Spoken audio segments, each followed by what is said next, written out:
मला माहित होतं निदान आजच्या दिवशी तरी तू फोन करशीलच मला. गैरसमज करून घेऊ नका. आज शुभ्राचा महिन्याचा वाढदिवस आहे. फक्त एवढंच सांगायला फोन केला होता. आहे माझ्या लक्षात. मला बघायचंय तिला, भेटायचंय. कळतंय मला. मी सुद्धा कोणाची तरी मुलगी आहे आणि कर्तव्यात कमी पडायचं नाही हे माझ्या आईबाबांनी शिकवलंय मला. तुमच्यात आणि शुभ्रामध्ये मी कुठलाही अडसर नाही येऊ देणार. शुभ्राला घेऊन घरी येते मी. ओह, थँक्यू सो मच. आपण एक काम करू ना, आपण आज दिवसभर फक्त अर्ध्या तासासाठी.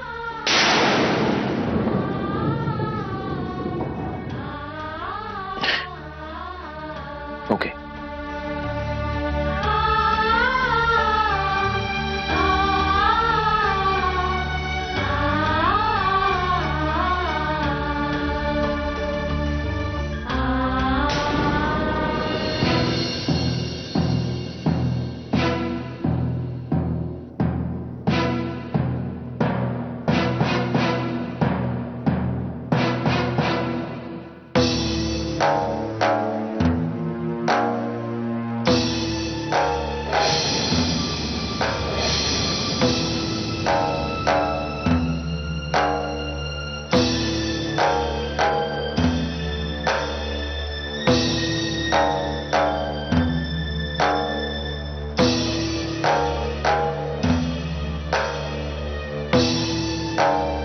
अगं सावर चौथ्याला काय झालं ग? काय होतंय तुला?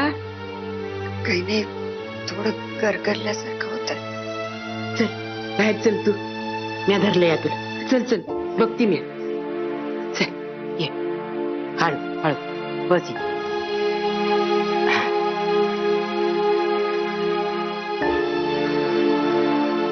काळजी घ्यायची स्वतःची.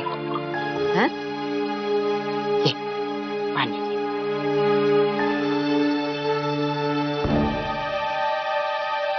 आता कसं वाटतंय? बरं वाटतं. बरं वाटतंय ना व? आता आजीचा वरडा खा. काय गरज होती ग तुला तिथं जाऊन चा करायची? आता घरातल्या माणसांचे हात मोडले आहेत का पाय चोरानं पळवून नेले? आजी अहो, मी कसं कोणाला सांगू माझ्यासाठी काहीतरी करा म्हणून? का का नाही सांगायचं? आता जे झालंय ते होऊन गेलं आणि सत्यानं तुला माफी केलीये ना व? मात्र विषय संपला. आजी, असे विषय इतक्या सहजासहजी संपत नाहीत. तुला कोणी काही बोललं का? आता सांगतीस की पाठीत धपाटा घालू तुझ्या? आजी, असं सांगून मान देता येतो, प्रेम नाही देता येत. हे असं कोण बोललं तुला? शाली बोलली? शाली बोलली का? तिला जाऊन सांगते मी. आजी प्लीज, माझी बाजू घेऊन कुणाला काही समजवायला नका जाऊ तुम्ही. बर, गौऱ्या नीट वागतो ना व तुझ्या संग? म्हणजे तो खूप काळजी घेतो माझी, माझ्याशी नीट बोलतो सुद्धा. पण आजी, अजून त्यांनी तुला मी माफ केलं असं स्पष्ट शब्दात नाही सांगितलंय मला. अगं माफी शब्दातून नसतीच पोरी, ही माणसाच्या वागण्यात नसती. आजी, एवढं सगळं होऊन सुद्धा तुमचा राग नाहीये माझ्यावर? अगं मी आजी आहे तुमची. तुम्हा पोरांसारखा राग रुसवा मनात धरून राहिले. तुमच्यात आणि माझ्यात फरक तो काय राहिला? पण मी हा जो काही गुन्हा केलाय त्यानंतरही. हे बघ पोरी, वाटेत जर खडे असले तर ते उचलून फेकून द्यायचे असते. तरच माणसाला पुढची वाट चालता येते. एकदा का खडा फेकून दिला की त्याचा विचार करायचा नाही. खडाच तो फेकला की फेकला. पण तसं केलं नाही तर तोच खडा डोसक्यात जाऊन बसतोय आणि मग तिथनं तो बाहेर येता येत नाही. कळलं? चल, मी तुला आता चहा करून घेऊन बस. आजी,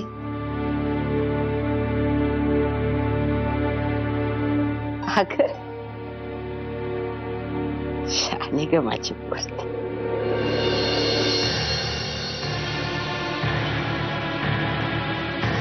बाबा मी काय म्हणते मला समजून तरी घ्या ना तुम्ही जरा. काय गरज काय आहे सगळं करायची? अहो शुभ्राचा आज महिन्याचा वाढदिवस आहे. हो आहे ना, मग आपण केला ना साजरा. हो पण ते सुद्धा तिचं घर आहे ना. पहिल्यांदा हा गैरसमज मनातून काढून टाक. या घरात तिच्या आईचा, तिच्या आजोबांचा अपमान झाला. त्या घरामध्ये तिच्या खोलीमध्ये येण्यापासून तिच्या आईला सुद्धा मज्जाव करण्यात आला होता. ते घर शुभ्राचं नाही. बाबा हे असं तुम्ही म्हणून काहीच होणार नाही ना. शुभ्राच्या अंगात सत्यजित मुधोळकरचं रक्त वाहतंय ही गोष्ट कोणीच नाकारू शकत नाही. मी सुद्धा नाही. ते एकमेव दुर्दैव आहे. त्यात साजरा करण्यासारखं काहीच नाहीये. Anyway, हे बघ, मी काही तुझ्यावर जबरदस्ती करणार नाहीये. पण माझं असं स्पष्ट मत आहे, अजूनही मत आहे, की आजच्या दिवशी तू तिथे जाण्याची अजिबात गरज नाहीये. अगं त्या लोकांच्या लक्षातही नसेल आजच्या दिवसाचं महत्व. त्यांच्या लक्षात आहे म्हणून तर जाते ना मी. ठीक आहे, मग जा. मग जा, माझ्या परवानगीची काही गरज नाहीच आहे. बाबा बाबा हे बघा प्लीज तुम्ही नाराज नका हो. हे बघ, उगीच कारण देऊ नकोस. मी काय नाराज बिराज काही होणार नाही. हे बघा आपण किती वाजता जायचं एवढं सांग. ड्रायव्हर आणि गाडीत तयार असेल. ओके बाबा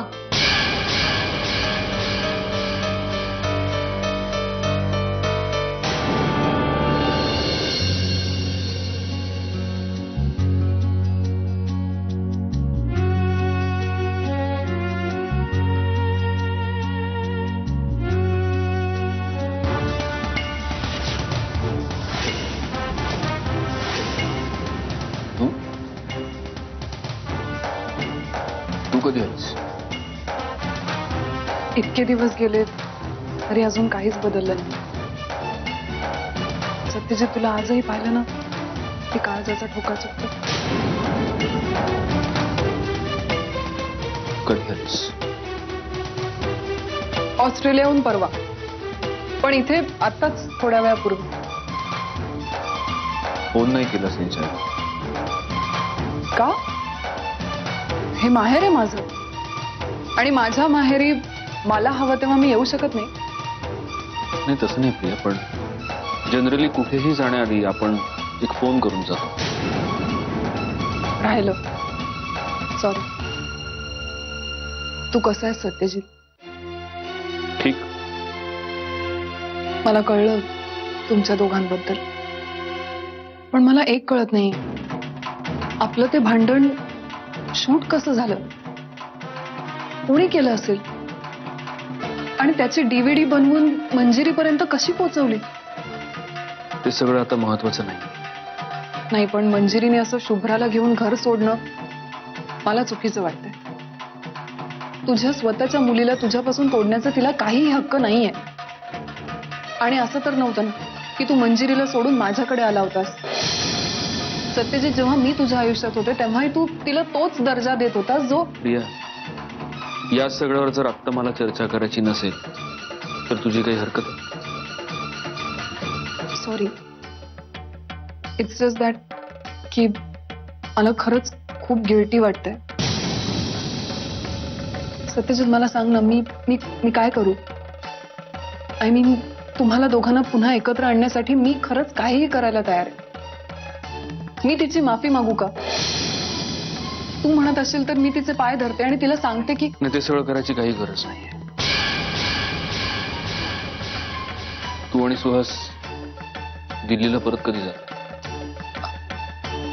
काय माहिती नाही, म्हणजे सुहासला हेड ऑफिस मधून अजून फोन नाही आला. तुम्ही दोघं जेवढ्या लवकर इथून लांब जाल तेवढं बरं आहे सगळ्यांसाठीच. सत्यजित, मी तुझ्यापासून लांब राहण्याचा विचारच करू शकत नव्हते, आणि अशा या परिस्थितीत तर मुळीच नाही. मला माहिती तू तुझ्या जखमा कोणालाही दाखवणार नाहीस, स्वतःच एकटाच सगळं सहन करत राहशील. नाही, असं काही नाही.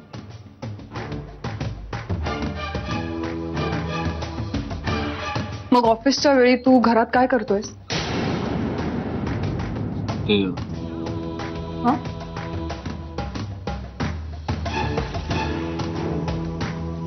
मी सांगते, सध्या तू ऑफिसला जातच नसशील, रात्रभर घराबाहेर फिरत असशील, पहाटे कधीतरी मंजिरीच्या बाबांच्या घराजवळ जाऊन गाडी पार्क करून तिथेच थांबून राहत असशील. एकदा तरी मंजिरीचा आवाज ऐकायला मिळावा म्हणून सतत तिला ब्लँक कॉल्स करत असशील, आणि घरी मात्र असं दाखवत असशील की मी किती शांत आणि कंपोज्ड आहे. बरोबर ना? सांग ना सत्यजित, मी हे जे काही बोलतेय ते चूक आहे का? सत्यजित, मी जरी तुझी कोणी नसले ना तरी माझ्या इतकं चांगलं तुला दुसरं कोणीही ओळखत नाही.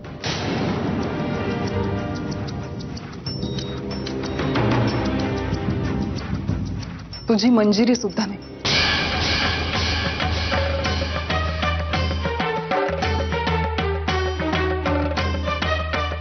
आईला भेटलीस? हकलवू नकोस मला, मी जाणारच आहे इकडनं. फक्त तुला एकदा भेटायचं होतं, बघायचं होतं म्हणून जीवाचं रान करून आले. माझा संसार कसा चाललाय हे नाही विचारलंस? कसा चाललाय तुझा संसार? तुला माहितीच असेल ना, काल येऊन गेलास ना घरी. सुहास बोलला तुला? सत्यजित, तो माझा नवरा आहे, पण तू का केलंस असं? का सगळा आळ स्वतःवर घेतलास? जे मंजिरीला कळलं ते सुहासलाही कळलंच. तुझा संसार वाचावा म्हणून. माझ्यासाठी एवढं सगळं करतोयस आणि तरीही माझ्यावर असलेलं प्रेम नाकारतोयस.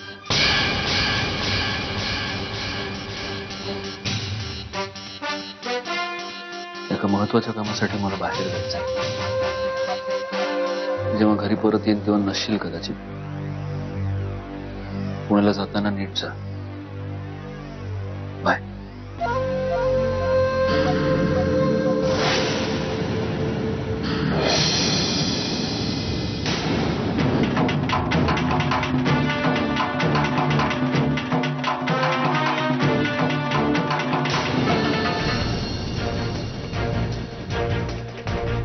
मावशी,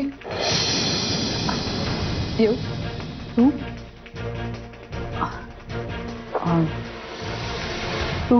तू कधी आलीस? ठीक आहे, आत्ताच.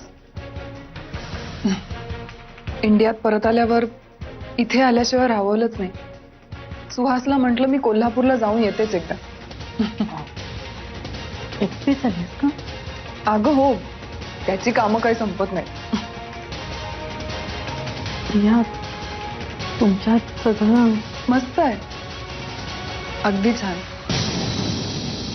औषधी, तुला खरं सांगू, सुख म्हणजे नक्की काय असतं ना हे मला सुहास बरोबर राहून कळलं.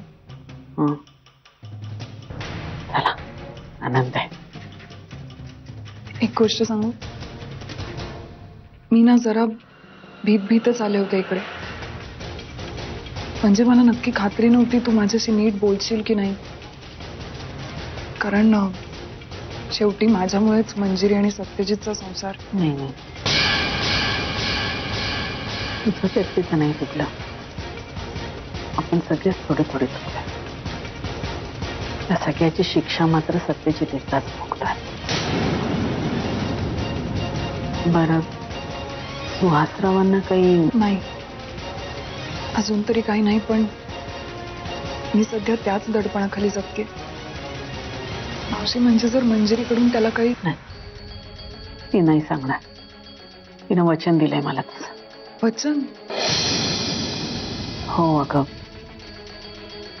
मी गेले होते सरनाईकांच्या घरी. त्यांना मी विनंती केली की तुमच्याकडून सुहासरावांना काही सांगू नका म्हणून, आणि त्यांनी ती मान्य केली. तू हे सगळं तू माझ्यासाठी त्यांच्या समोर जाऊन हात पसरलीस? तुझी आई असती तर हेच केलं असतं ना.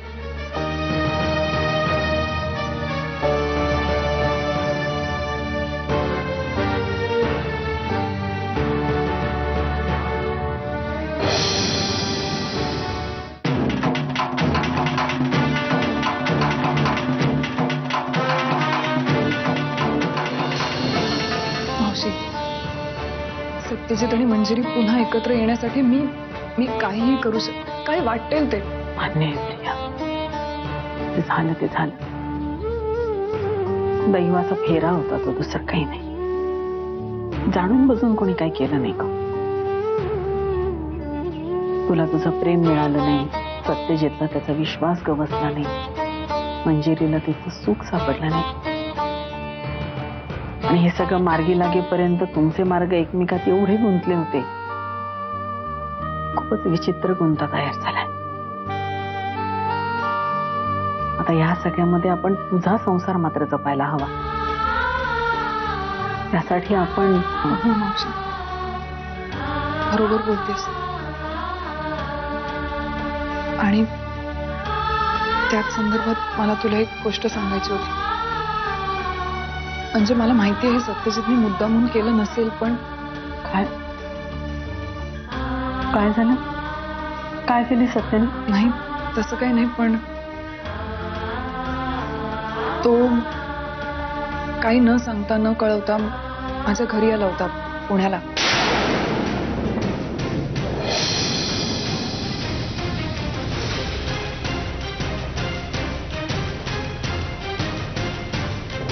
सत्या काल तुझ्या घरी आला होता?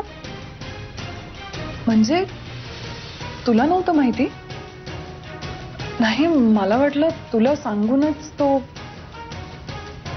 मी घरी नव्हते, पण सुहास होता. आता त्या दोघांमध्ये नेमकं काय बोलणं झालं मला काहीच माहिती नाही. म्हणजे सुहासनी तसं काही सांगितलं नाही मला.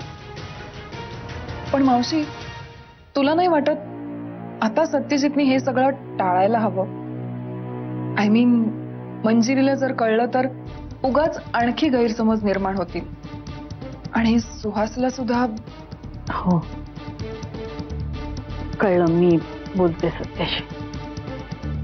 बोलायलाच हवं मला. मी बाकीच्यांना भेटून येते. आलेच हा?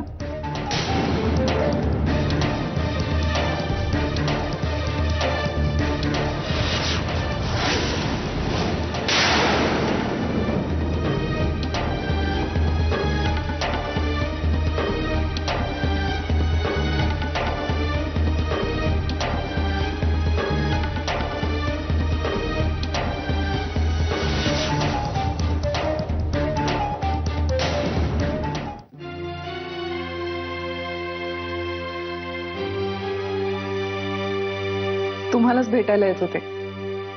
कशा आहात आजी? आजी कासवाच्या पाठीप्रमाणे टणकच आहे. तू सांग. न सांगता सवरता आलीच जणू. सगळ्यांना खूप भेटायची इच्छा होत होती म्हणून आले. जावई बापू ठीक आहेत ना? मस्त, एकदम छान. आता पुण्याला जायला निघालीस? नाही हो आजी, आत्ताच तर आले.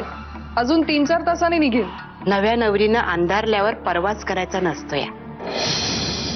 अजून तू नवी नवरीच आहेस, लक्षात आहे नव? काय आजी, कुठली नवी नवरी?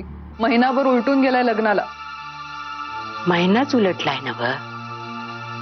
समजा आयुष्य उलटायचं आहे अजून, आणि ते जर व्यवस्थित जायचं असेल तर काही गोष्टी जपाव्या लागतात बाई माणसाला. तुम्ही असं का बोलताय? माझं इकडे येणं तुम्हाला आवडलं नाहीये का? माझी आवड निवड माझ्याकडं. तू फक्त सौताचा विचार कर. असं आडून आडून का बोलताय आजी? जे काही आहे ते सरळ स्पष्टपणे बोला ना.